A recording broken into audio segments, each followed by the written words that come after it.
Why the random chat app is not working properly? Today we'll discuss the complete details. Don't skip the video, watch the full video.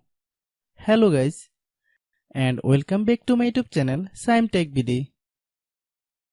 Today I will discuss how to fix random chat app cannot edit picture. I have a request, if you are new to channel, please subscribe and stay with us. Open settings. Open the date and time settings.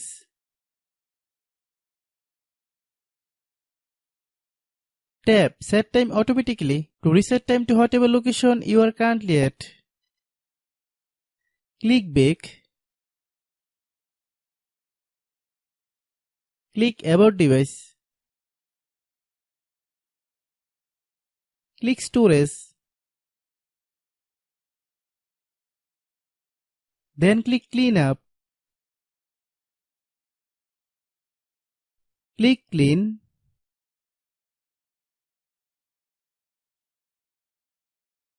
Click back.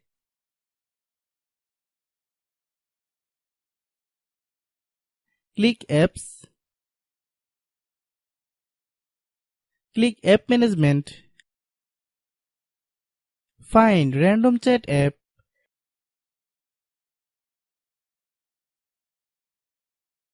Click random chat app.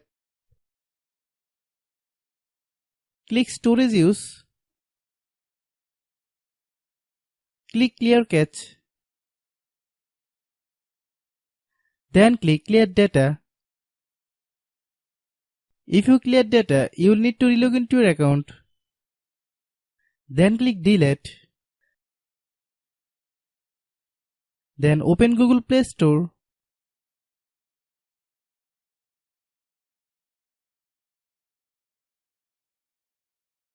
Then search random chat app. Click random chat app. If you get any updates, please update. Hope your issue is resolved. If anyone still has problem, it might be a server problem. Please try again after a while. Hope you understand. I have a request, if you are new to channel, please subscribe and stay with us. By watching my tutorial for more tech videos, you can subscribe.